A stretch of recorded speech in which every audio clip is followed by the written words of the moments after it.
Hey folks, welcome to another episode of AI Unplugged. I'm your host, Travis Frisinger, and today we're kicking off a new series called The Rise of the AI Engineer.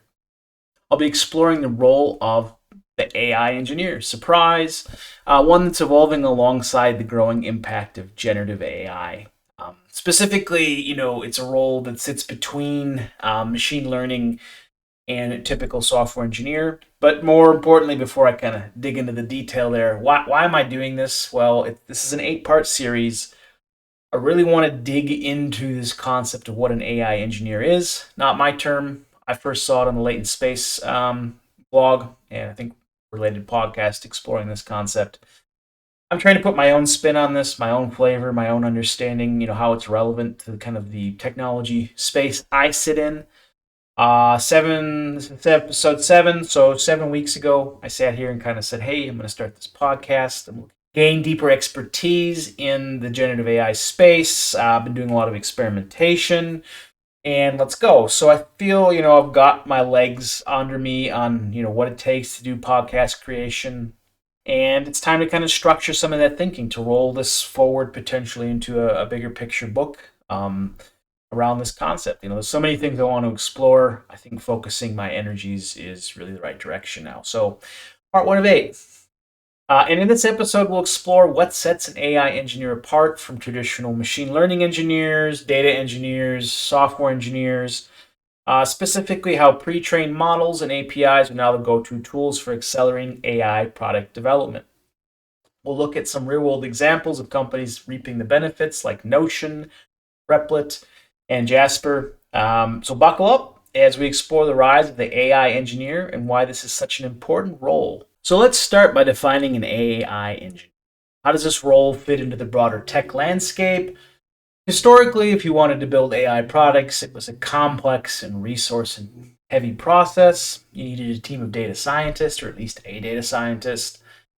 Maybe some machine learning engineers who would gather the data, train the models, figure out how to integrate those models into your software. I've been there. I've been an engineering manager in an environment where, I was leading a traditional software engineering team, interacting with the data science folks, trying to do some stuff with speech to text and kind of pulling insights out of that. It was a bloody nightmare. Nothing worked, took forever. It was really hard. Now, granted, we weren't following what would be considered like good ML ops practices and all the other things that I'm now aware of. But there's a skills gap there, right? There's a lot of energy that goes into finding out that your results are not what you're hoping for. A lot of time, effort, and money spent. But things have changed. Today's AI engineers aren't researchers; they're product builders. Their focus is on using pre-trained models, integrating those models into real-world applications, and scaling those up, hopefully to serve millions of users, ideally. The AI engineer's role is to bridge the gap between research and production. I think that's a really good distinction there. There's data science tends to focus more on the science. Software engineering tends to focus more on the production side. How do we fill that gap? So they're turning traditional cutting-edge AI models into tools that people can actually use in their day-to-day lives, or more targetedly, I guess, we can use in our products that we're building. AI engineers are crucial because they're solving a very specific problem. How do we take these really advanced models developed in kind of a research environment, even the big ones, OpenAI and Anthropic, make them practical for business users? Now, obviously, they had internal teams that were smart enough to at least put a chat interface on and provide some utility to the outside world. But there's an API, right? There's still another way of interacting with them.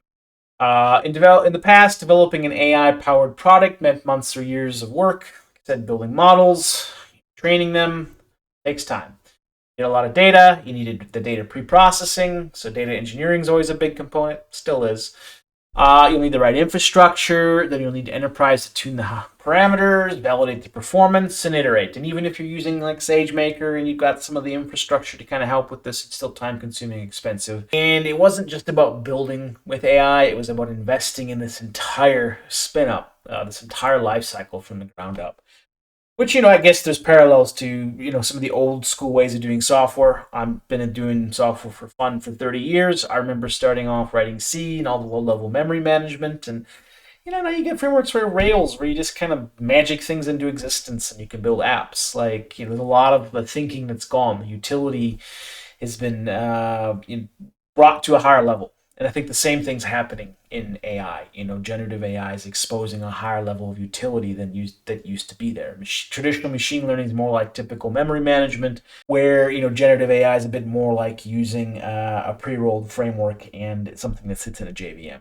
A lot less concerns, a lot less friction to get going, quicker to find utility and value. Which means today's AI engineers are shifting focus. The question is no longer how do we build a model from scratch, but how do we effectively integrate a existing pre-trained model to solve our problem.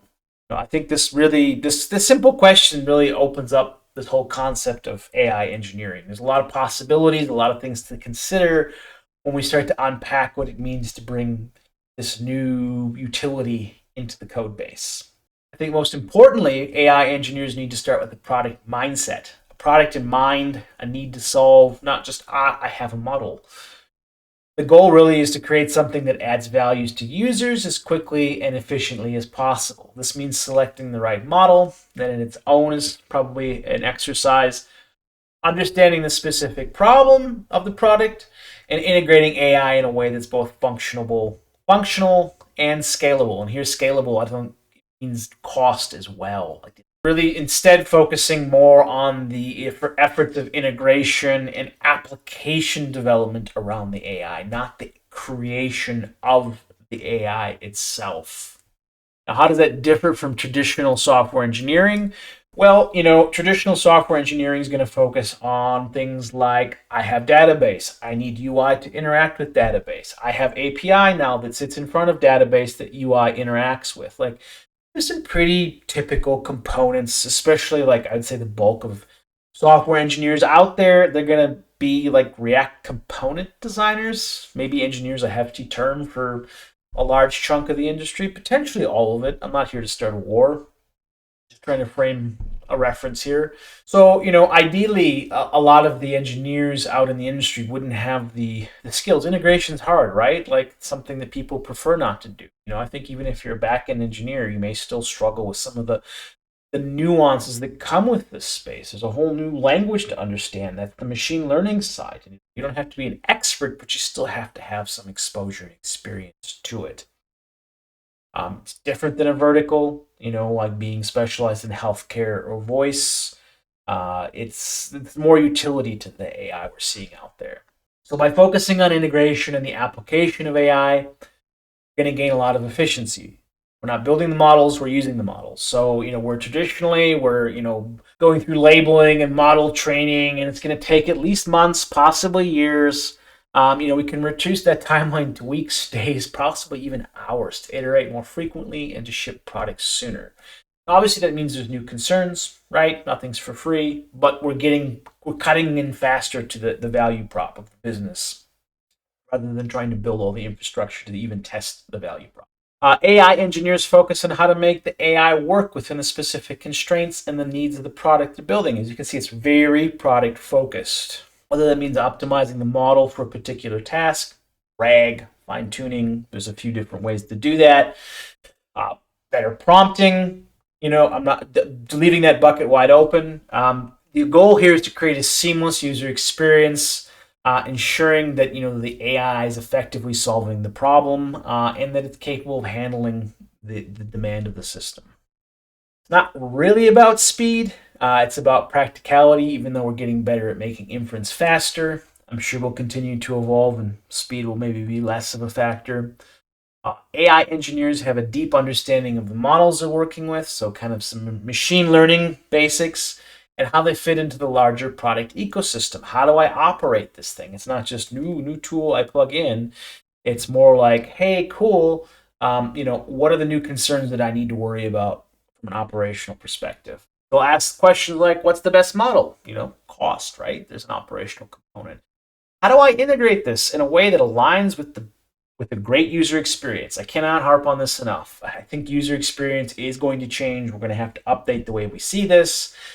Interacting with AI, especially conversational AI, is not the same as making a database query. How do we ensure that it's reliable, efficient, and scalable? questions we don't necessarily have great answers to. We're finding techniques, we're exploring it, but it's still changing. This product first mentality is what distinguishes AI engineers from traditional roles. I would say even if you're a typical software engineer, you should still have a product first mentality. I don't think it's there as strongly ingrained as I would like it to be. And I don't just mean, I build feature. It's more, how do I look at the system holistically? Maybe more of a systems thinking mentality, the right term here. AI engineers look at AI as a tool to solve a business challenge, not a tool for the sake of having a tool. Where I think traditional engineers, and if you're React component designers, still get kind of lost in the framework and tooling landscape. Oh, this new thing will solve all my problems. Probably won't. It's probably a rehash of another concept. Maybe it will. Maybe there is that percentage chance. But we don't get stuck taking a product mindset in the tools and frameworks. In addition to integration, AI engineers are responsible for monitoring and maintaining the AI, the operational component. So unlike a research environment where you're kind of doing it in isolation, controlled settings, you still need to make sure that the models function effectively in real-world scenarios. You got to worry about model drift, or at the very least, like changing versions of pre-baked LLMs, and do your prompts still work? What's the interaction with users like? How do you respond in a near real time manner? What does infrastructure look like? Deployment. What if these models are being updated behind the scenes? Ensuring it continues to perform as expected as the product evolves. Who owns the prompts? Who owns the monitoring? There's new questions, new things. So, moreover, the role of the AI engineer emphasizes iterative development. This is something we should have all been embracing, but I think these principles are kind of converging this new role. So instead of developing a model or a bit of code, it's about constant refinement and improvement as you receive feedback from the users. I think there's a lot more tuning that can happen in this space. It's really where we start to talk about experimentation, especially with this conversational interface, prompts back into the LLM. There's a lot that can be done there to kind of change the user experience, to change the output. It can have an effect on its efficacy and reliability. Lots more to unpack there. For example, to kind of help keep things reined in, we're going to be looking at evaluations. Monitoring, how does it track over time? How is it tracking in real time? Are the wheels coming off the bus? Are they staying on? All to say that really, AI engineers are product builders. Their goal is to create solutions that work given AI foundation. Whether it's improving customer support with AI-driven chatbots, generating content for users, or integrating AI into complex workflows. AI engineers are focused on getting things done, taking AI from theory to practice and making it accessible and valuable for all sorts of businesses. For example, take Notion AI. They didn't build their first writing assistant from scratch. Instead, they leveraged pre-trained language models. LLMs out there, already trained, already integrated. This, kind of meant instead of going, I now need to go build a model that understands this problem and then see how to integrate it, or if I can integrate it, or if there are training issues, I can just go, oh yeah, that looks good. I like Claude. I like, that. I'm gonna pull that in. I'm gonna work with that.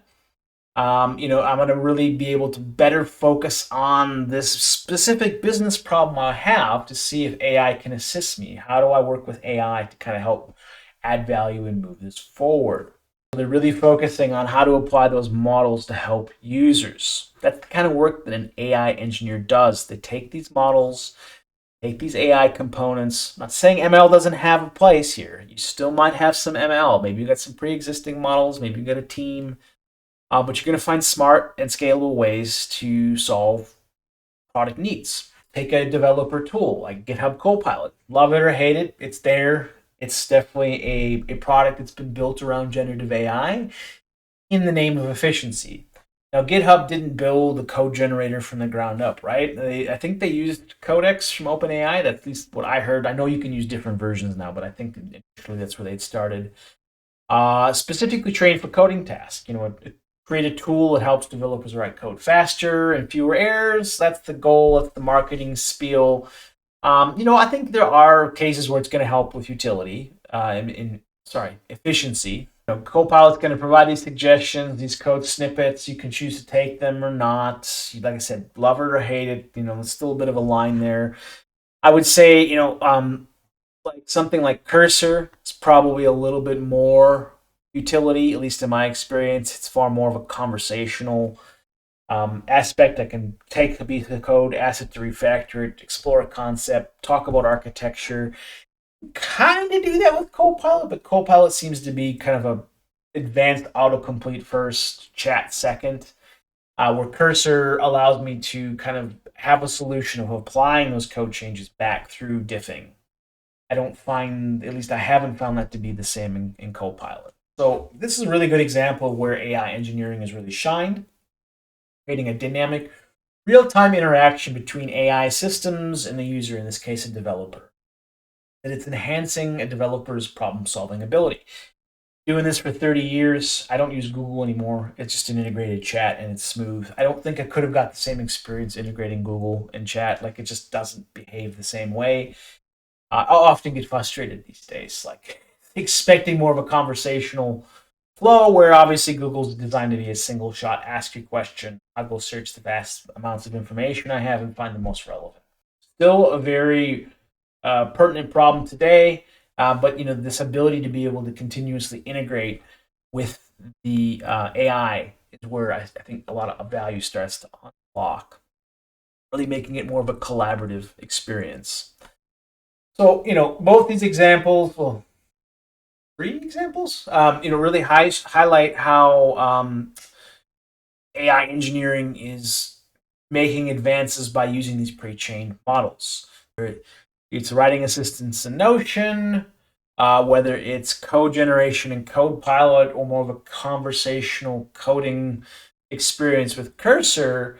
It's all about leveraging existing technologies, applying it in ways that make everyday tasks easier, faster, and more efficient, and while focusing on a seamless user experience all the way, effectively allowing companies to ship products quicker, for developers to work faster. It's really about unlocking efficiency. All right, so we've talked a bit about models. APIs are there. They're kind of wrapping the models, and I'd say the ability to orchestrate APIs, the ability to interact with these APIs around models. That's kind of the bread and butter in an AI engineer's toolkit. Now, it's pretty neat that there's options out there. You got Claude, you got GPT, you got Llama, and you got an API to start, you got a chat experience. There's a lot of information that's already in there. They can be integrated into applications without the need for specialized AI training, which is right. There are still techniques to bring information in. So they're generally knowledgeable, but they're not specifically knowledgeable about what you're doing. I think that's the beauty of it, is you don't need to be an AI research scientist, a data scientist. To work with these models, you just need the API, a bit of an idea on what does an intelligent response look like, what's a task I can automate, and you can go from there.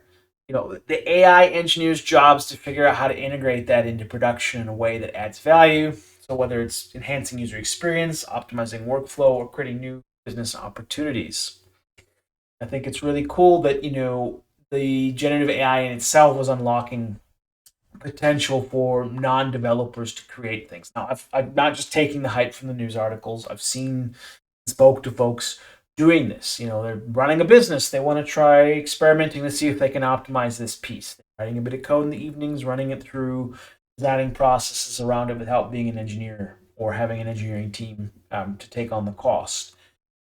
You got people out trying to teach themselves how to code. There's a utility that's being unlocked in a way we've never seen before. So let's take a look at Repl.it, for instance. They're using AI to assist developers with code completion and error checking. I know I'm pretty developer focused, but kind of the focus of this podcast, right? But they also didn't build it from scratch. They're using pre-trained models, and they're doing it I think it's a web-based UI, and they're doing it at scale, just like some of these other tools. Which is a question around like how do you get around some of the resource constraints, right? Like I think at JetBrains as well, I think they're using a three model approach to kind of got a small local an intermediary sitting somewhere further up the pipe, and then OpenAI. That's what I recall being presented at LambdaConf this year from the gentleman that was there giving the talk. But that's one way to potentially offset some of the latency or the reliability here when using these models, is to use a varying size. It's not just, oh, I have a model I plug in, it solves all my problems. No, it doesn't really work. There are some real world engineering concerns here, even if we are using big models to move forward. I like to think of these models like GPT-4 or Claude as kind of an anything function maker. You can give it a request, and it's going to do just about anything from writing code to summarizing text to giving brainstorming ideas to a variety of things that just help move things forward. The results will vary, of course, depending on the complexity of the task and how clear you define it, but the flexibility these models offer is quite astonishing. Quite honestly, this is where some of that prompt engineering comes in. These models become more, multifunctional tools that can handle a wide range of activities without needing specific specialization. There's a whole other world that's unlocking. For example, you can ask a model to generate marketing copy, then use the same model to design a basic website, or then ask it to write SQL queries for your database. Now, you might have to give it a bit of context, which starts to lead into RAG and having it understand kind of the specific thing you're asking. You can't just magic things up out of just general knowledge. But this ability to handle such a diverse set of tasks makes LLMs not just useful, but versatile. Really, the AI engineer's role here is to make this versatility work for the end user, whether that's by refining the output, building interfaces around the API, or integrating the model into workflows, that matter to the business. These models aren't limited to just tech-savvy developers or data scientists, what I alluded to earlier. You've got non-experts using them to figure out how to write a bit of code to unlock a new solution to a business problem they have. This is just potentially unthinkable 3-4 years ago. And that alone is really powerful. It's opening the door for people to innovate, whether it's education, marketing, healthcare, even the arts.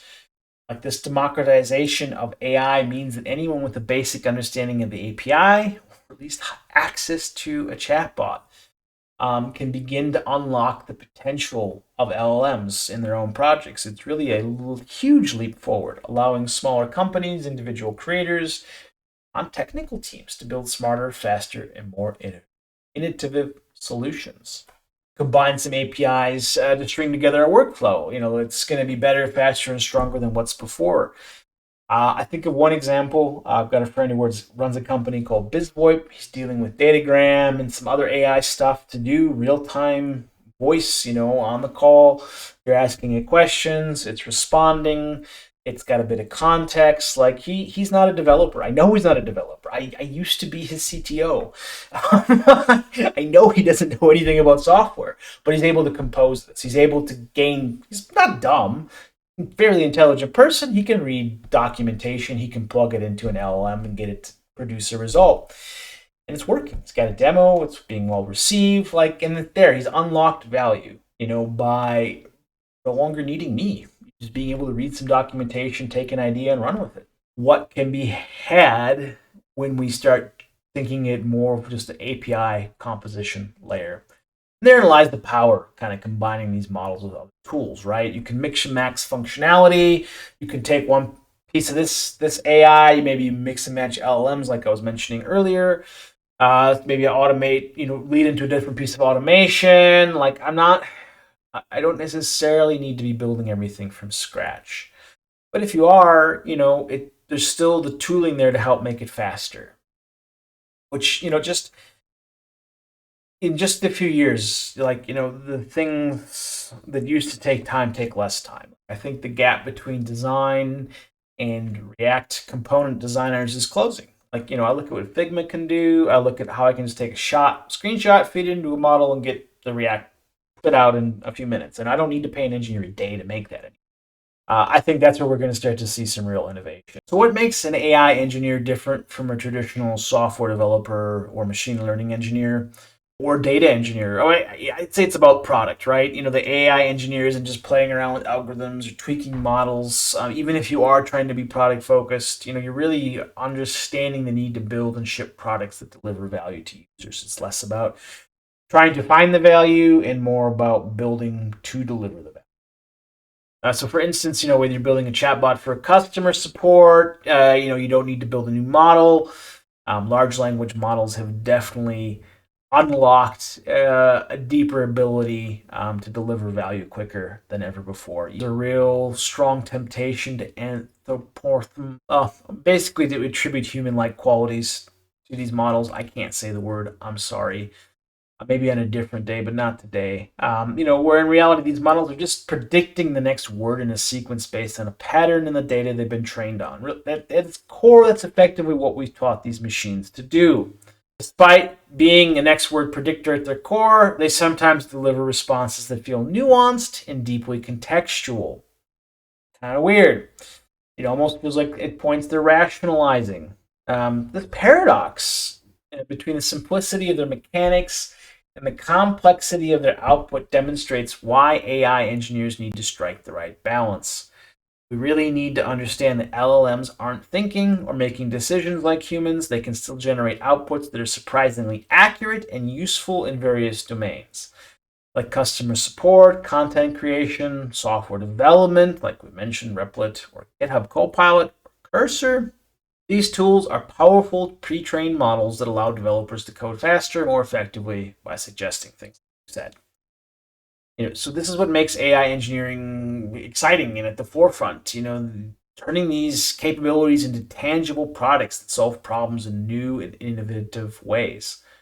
While platforms like Hugging Face focus on tweaking these models not just for academic curiosity, but to meet business needs and deliver fast, reliable solutions.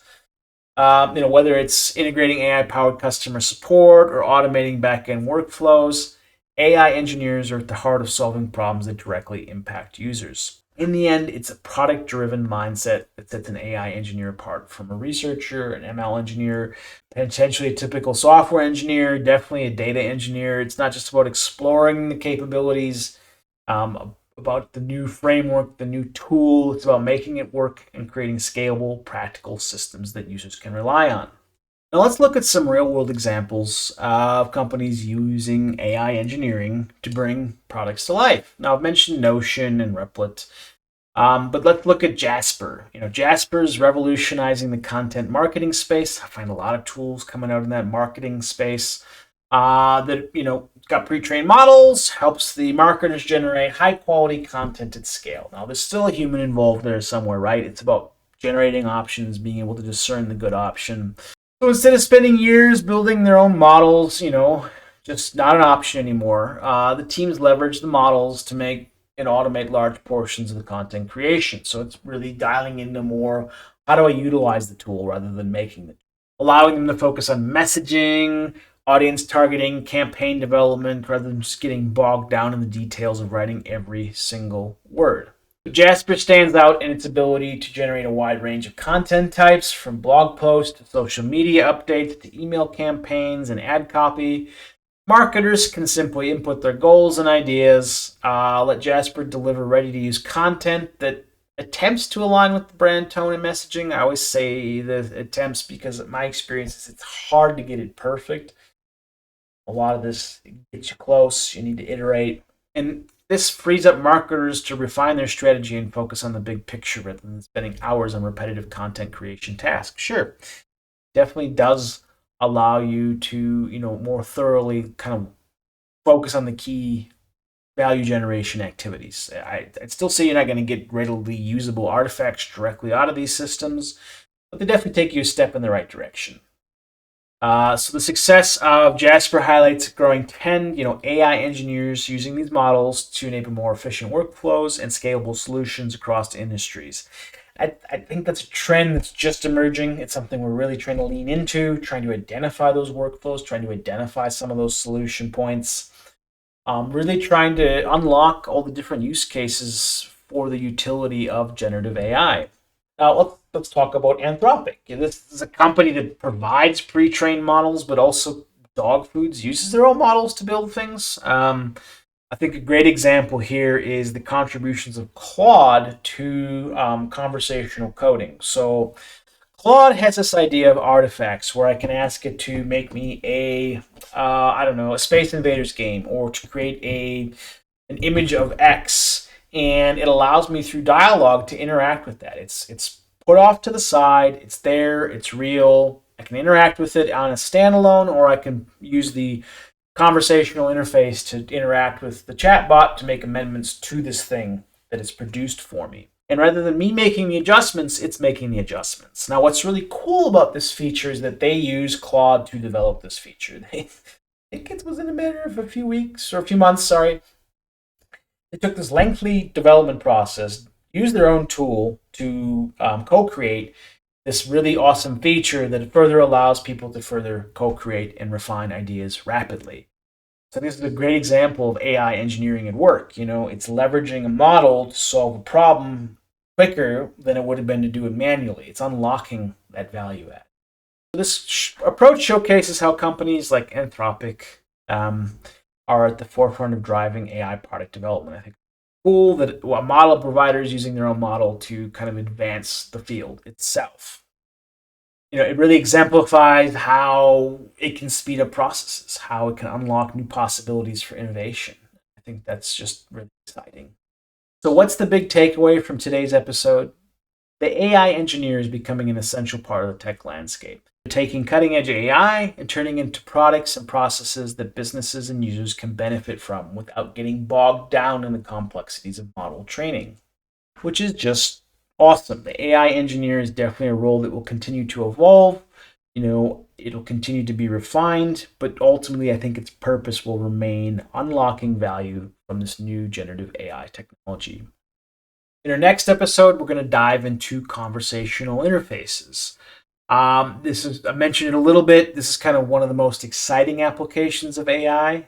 This is really the kind of integration point of AI engineers back into LLMs, whether you're building a chatbot, some development tooling, you're creating agentic systems that can handle tasks automatically, automagically, or autonomously ish. You're dealing with conversation. And as conversational interfaces become more common, how do you version these? How do you control the dialogue needed to interact with an LLM? So just like code, the conversation needs to be managed and refined to ensure it's accurate and consistent. And as AI engineers figure out how to track and adjust these interactions, ensuring the dialogue evolves effectively while maintaining control over the experience. I think that's one of the most nebulous pieces. How do we reliably work with this? Thanks for tuning into AI Unplugged. I hope you enjoyed today's episode. Don't forget to subscribe. Maybe leave a comment. Let me know your thoughts. Anyway, until next time, keep experimenting and stay curious.